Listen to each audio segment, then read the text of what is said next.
ética y política son dos palabras que pueden ir juntas en la misma oración. Acá todos me dicen, no, detrás del vidrio, no.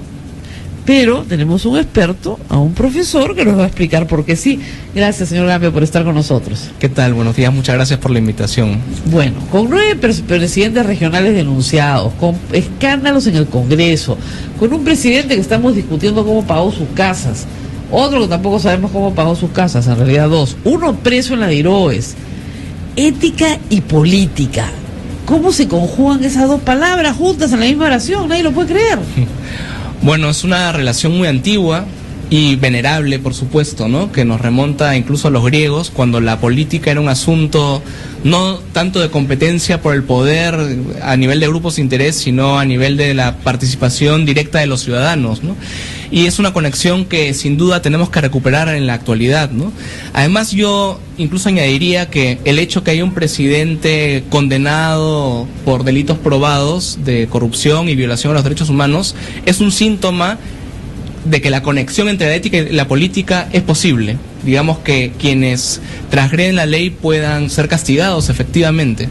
Usted ve el vaso medio lleno. Sí, por supuesto. Claro, usted dice, el hecho de que puedan ser castigados significa que ha prevalecido el bien. Que podría prevalecer el bien, por supuesto. ¿El bien siempre prevalece? No necesariamente, depende de nosotros, ¿no? Yo siempre creo que al final el bien prevalece, ¿eh?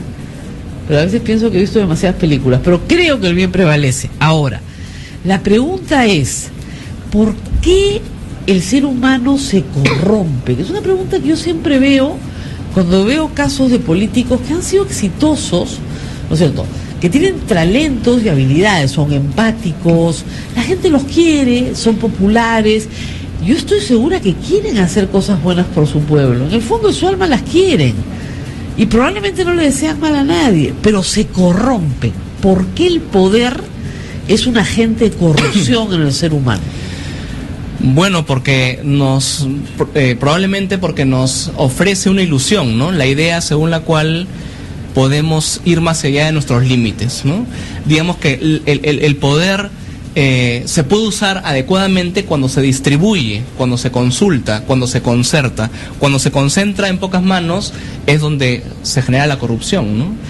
Pero es curioso, al pueblo peruano le gusta mucho el poderoso que manda. Así es. Por ejemplo, una de las cosas que se le critica a Susana Villarán es que mucha concertación, mucha conversación, mucha consulta. Acá la cosa es mandar. Y si usted ve los denunciados, son básicamente gente que mandó, no gobernó, mandó. ¿No es cierto? ¿Por qué al pueblo le gusta el que manda y no el que consulta? Porque tenemos una tradición muy antigua de autoritarismo. Los regímenes democráticos en la historia de Perú todavía han sido breves, y tenemos también una escuela autoritaria en la que la voz del profesor es la última palabra, una escuela en la cual el orden y la disciplina son los valores fundamentales antes que el espíritu crítico o la búsqueda de conocimiento, y probablemente también existen muchas familias que son autoritarias, ¿no? Entonces, además debemos el autoritarismo. Tenemos algo así como 2000 años de autoritarismo. Si te pones a ver lo que fue el Imperio Incaico y lo anterior al Imperio Incaico, 300 años de colonia española absolutamente vertical. O sea, a los locales no les consultaron si querían ser colonizados, ni mucho menos nada más. Y luego, cuando se inicia la República, tenemos 100 años de caudillismo militar. Entonces, es bien difícil sobre esa tradición histórica, ¿no es cierto?, construir una sociedad democrática.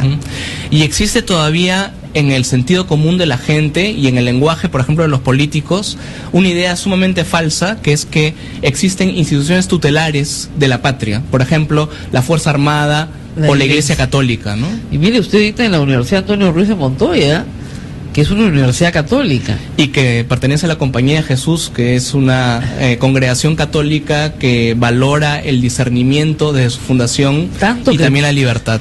Tanto que el Papa es jesuita. Gracias a Dios. Gracias a Dios, efectivamente, nunca tan bien dicho. Ahora bien, el tema, lo que yo le comentaba, ¿no? El político se corrompe porque cree que puede ir más allá de sus límites, que puede hacer más de lo que en realidad le tocaría hacer. Ahora, uno podría decir, claro, pero esa es una corrupción tal vez hasta positiva. Un hombre rodeado de pobreza, rodeado de carencias, rodeado de injusticias, dice, bueno, yo voy a solucionar esto, yo lo voy a cambiar. No necesito una asamblea para esto, no necesito consultarlo con nadie. Yo sé lo que quiere el pueblo. El pueblo quiere más agua, más luz, quiere comida, quiere trabajo, y eso es lo que le voy a dar. Le voy a dar obras y obras y obras, y no le voy a consultar a nadie en ninguna hora, porque eso es lo que el pueblo quiere y yo sé lo que quiere el pueblo. Bueno, así hay alcaldes que se han reelegido 20 años, ¿ah? No les va mal. ¿Qué pasa con eso? ¿Por qué ese alcalde o ese presidente regional o ese presidente de la República o ese congresista termina corrompiéndose? Bueno, es el problema cuando uno, digamos, el problema aparece cuando uno piensa que puede hacer en solitario ese tipo de cosas, que no requiere de filtros, que no requiere de consultas, que no requiere de rendición de cuentas, ¿no es verdad? O sea, necesitamos de los demás para garantizar la calidad de la gestión, incluso la eficacia de la gestión, ¿no? Necesitamos de otros, ¿no? Y bueno, la idea de que el poder corrompe es muy antigua, ¿no? Digamos, esta famosa frase de Lord Acton, ¿no? El poder corrompe y el poder absoluto corrompe absolutamente. Y es también la trama del Señor de los Anillos, ¿no? Una novela que habría que leer más a menudo para recordar que el poder puede corromper incluso lo más sano y bueno, digamos, ¿no? Es una novela que se escribe durante la Segunda Guerra Mundial, donde justamente el mal y el bien se enfrentan y están claramente planteados dentro de la novela, como en muchas obras literarias, ¿no? Donde el bien y el mal son realmente los antagonistas, más allá de los personajes. Pero en la vida real, doctor, la preocupación que tenemos es esta. Tenemos límites constitucionales y legales. Usted ha dicho, para que una persona no se corrompa, es importante limitar su poder. De acuerdo. Los límites legales funcionan a veces en el Perú. Yo vengo del Cusco esta semana, donde vacaron al presidente regional porque había cometido un acto ilícito, ¿ok? Y su consejo regional lo vacó. Es decir, el límite institucional diseñado funcionó. En Ancash, por el contrario, el límite constitucional y legal diseñado no funcionó. El primer llamado a ponerle un límite al presidente regional era su vicepresidente y lo asesinaron. El segundo llamado era el señor Nolasco, que le tocaba asumir la vicepresidencia y trataron de matarlo también. Y el pueblo, sabiendo esto, eligió de nuevo al señor Álvarez, porque era eficaz. ¿Cómo se puede explicar ese fenómeno? Primero, que el límite constitucional y legal no funcione, y el segundo, que el pueblo bendiga que no funcione el límite constitucional y legal. Hay una condescendencia, una tolerancia inaceptable frente a la corrupción a cambio de eficacia, ¿no? Eso es lamentable, porque a menudo, digamos, asumimos la idea de que los resultados pueden validar el procedimiento. Así es. Y yo creo que una idea fundamental es que los procedimientos, los procesos son fundamentales para validar el resultado, inclusive, ¿no? Bueno, ese es el famoso "el fin justifica los medios", que es la frase más inmoral que existe en política, o la razón de Estado. La razón de Estado es probablemente la razón más inmoral de todas las razones. Es decir, justificar que hay un bien superior que se llama Estado y en nombre del cual tú puedes hacer cualquier cosa, que fue lo que dijo Montesinos en el juicio a Fujimori.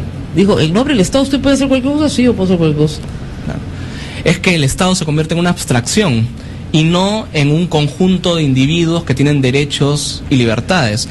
En una democracia liberal genuina, no existe un bien superior al respeto de los derechos y las libertades de las personas. O sea, y esa es una idea que tenemos que recuperar. Claro, el Estado no es superior a la persona. Nunca. No, nunca. El fin del Estado es la protección de la persona, de su dignidad y su libertad. Así es. Y de ahí regresamos a la frase tan popular en el Perú: mira, todos roban, hijita. Eso me lo dijo una señora hace poco. Todos roban, pues, hija. Hay que escoger al que haga obra, pues. Roba, pero deja algo para el pueblo. Bueno, estamos viendo lo que sucede en Ancash, ¿no? Digamos, el personaje cuestionado aparentemente parece un personaje salido de una de estas películas de espionaje, ¿no? En la que el gobernador del lugar tiene control sobre, digamos, el cuerpo político, el periodismo, la fuerza pública, Y esa es la prueba de que la concentración del poder es una fuente fundamental de corrupción, de malas prácticas e inclusive de violaciones a los derechos humanos, como se ha podido constatar. Está absolutamente probado. Pero digamos, lo que a mí me molesta no solamente es, digamos, el agente corruptor, ¿no? Y el corrupto, es la relación, es la idea de que el corrupto lo hace con la bendición de los otros. Así como usted dice, los otros están para limitar a un político y que no se corrompa. Bueno, ese deber se abandona y se convierte en que los otros son los corruptores del corrupto. ¿Cómo se puede entender eso?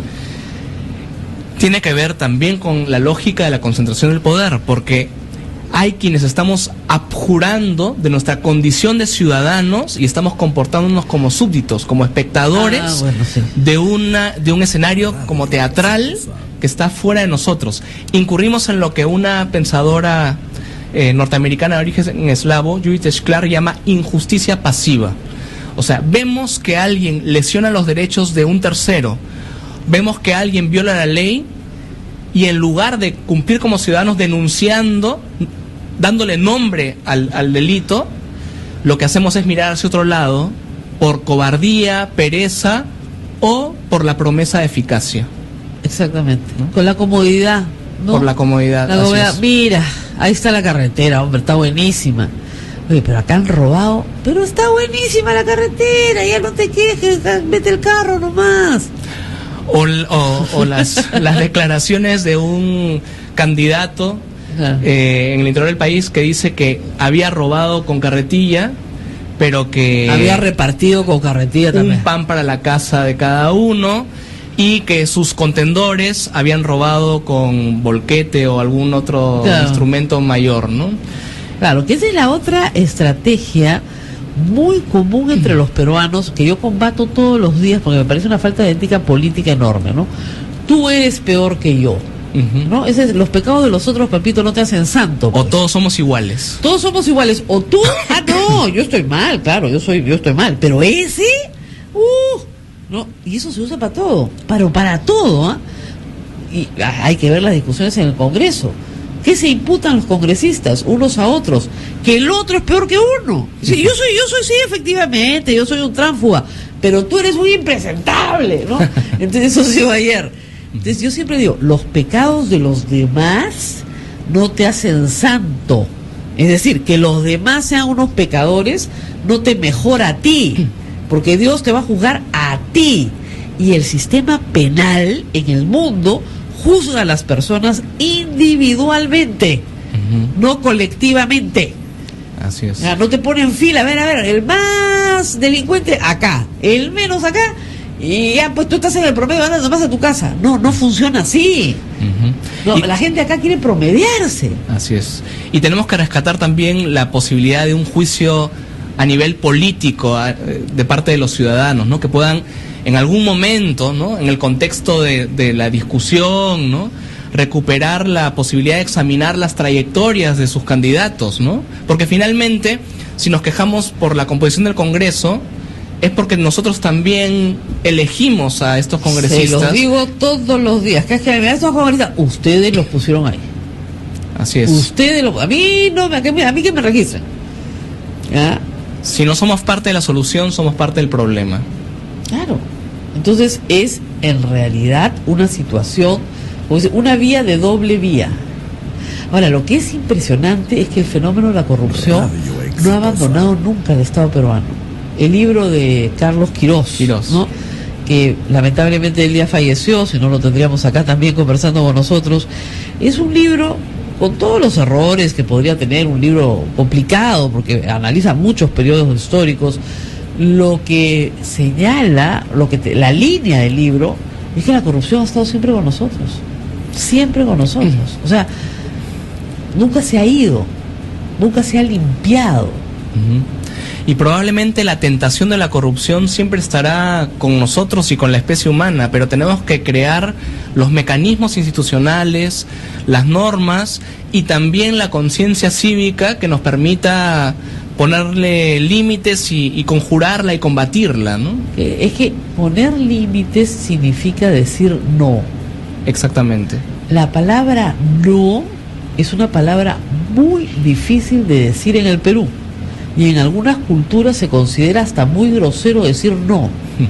¿No? En la nuestra, en algunas zonas del Perú, sobre todo en los Andes peruanos, nadie te dice no. Te dicen, mire, en realidad podríamos conversar más adelante, lo podríamos ver, tal vez en otra oportunidad. Nadie te dice no, no puedo.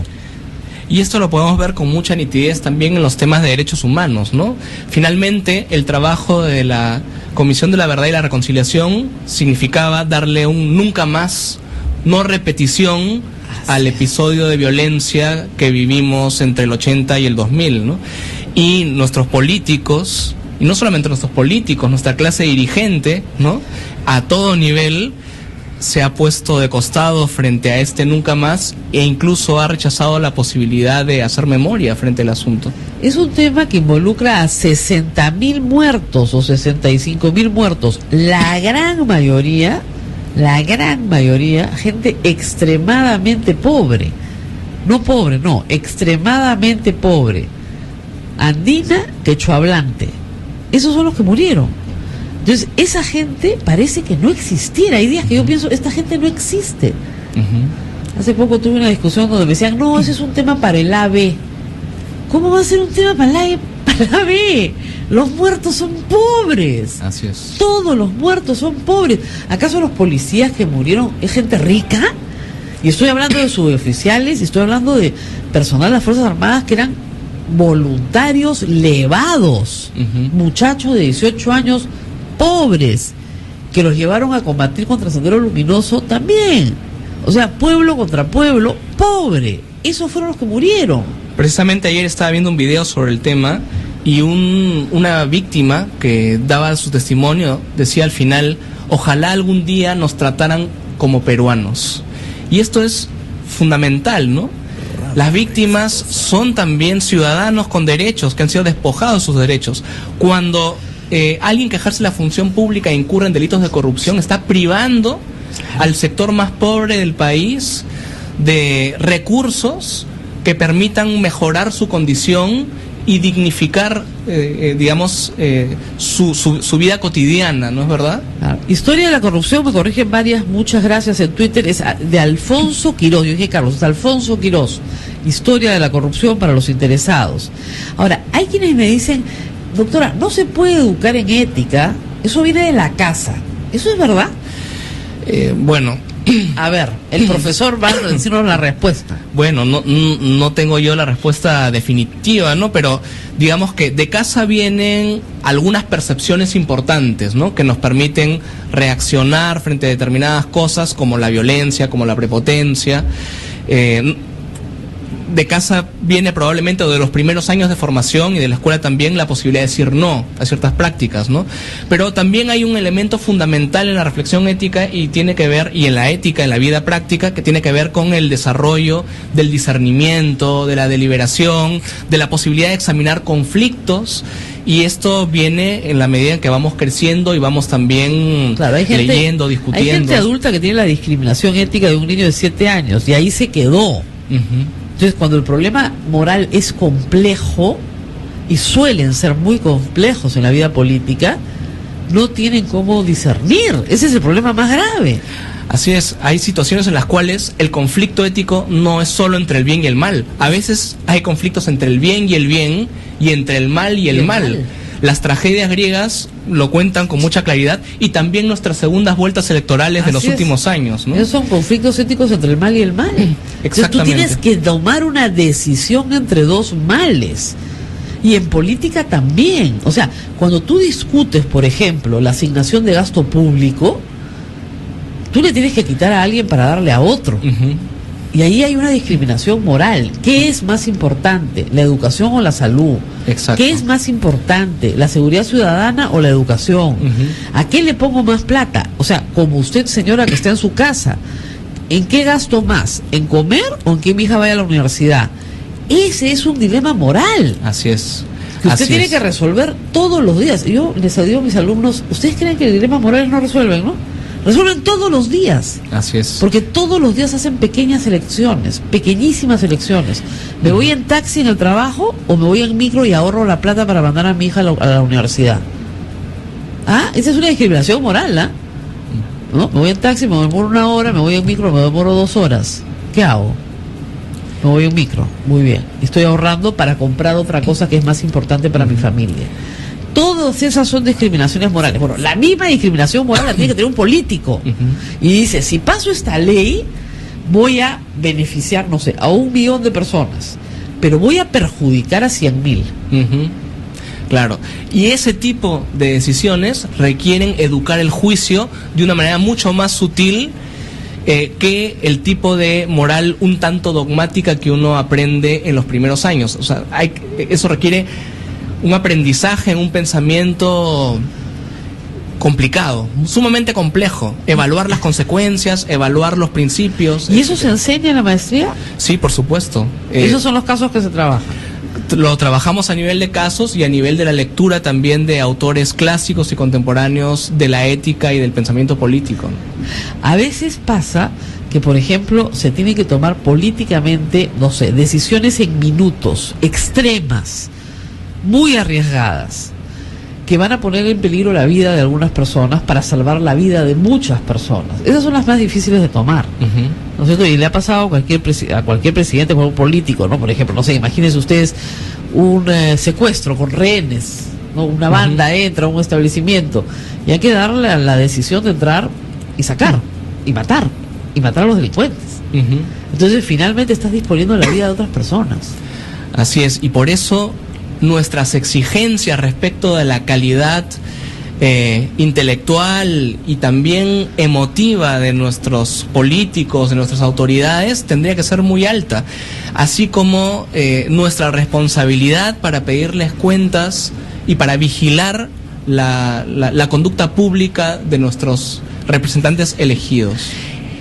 ¿Qué tan importante es la vida personal de un político para determinar si los valores que creemos son importantes en la vida pública están o no están ahí? Es una pregunta importante y difícil, porque de lo que se trata es de distinguir muy claramente entre lo público y lo privado, ¿no? Por supuesto que lo fundamental es que un político pueda mostrar probidad en la manera de realizar una gestión pública, ¿no? Y esto supone sentido de justicia, de equidad, buen juicio. Por supuesto que es deseable que también en cuanto a su manera de ver la vida, digamos, y su propia vida, su proyecto personal, haya también, digamos, valores importantes, ¿no? Pero también los ciudadanos tenemos que respetar particularmente sus decisiones personales, claro, que afectan a su entorno inmediato. Claro, pero supongamos que nos enteramos que el candidato le pega a su mujer. Es que práctica común en el Perú, porque 4 de cada 10 mujeres en Lima señalan que les han pegado. Muy bien, pero nos enteramos que el candidato le pega a su mujer. Eso y ella sigue con él y lo perdona. Sí, ese no es un asunto privado. Muy bien, ese es un asunto que tiene repercusión pública porque es la lesión del derecho de un tercero.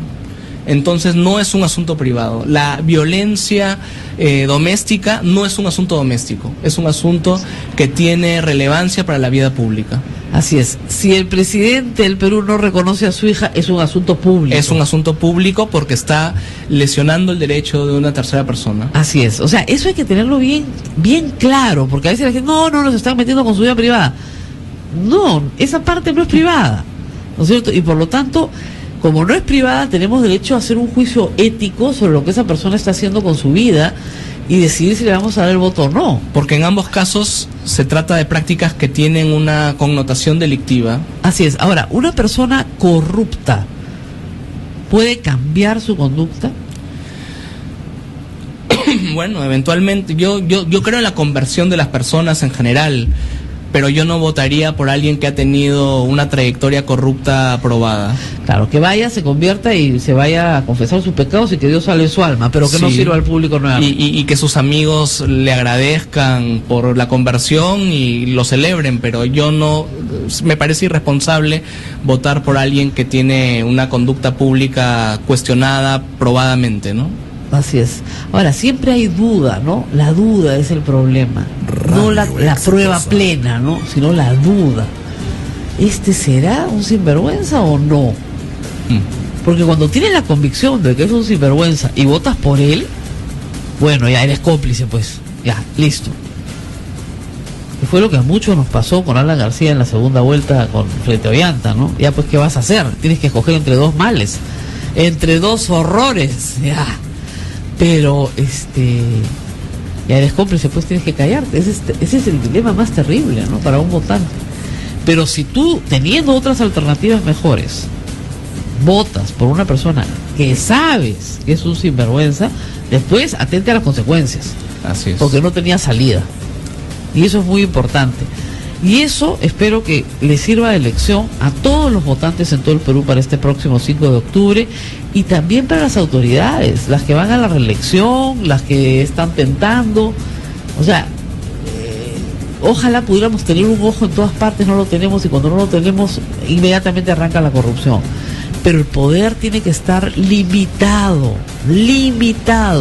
Si es ilimitado, la corrupción es ilimitada. Sí.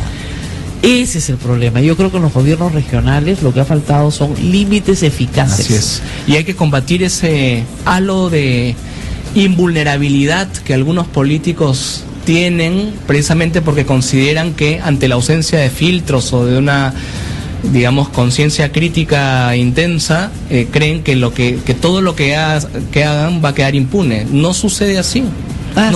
Así no es la cosa. Bueno, muchísimas gracias a Gonzalo Gambio por estar con nosotros, coordinador de la Maestría de Filosofía con mención en Ética y Política, las dos palabras van juntas en la oración, ya vieron por qué, de la Universidad Antonio Ruiz de Montoya.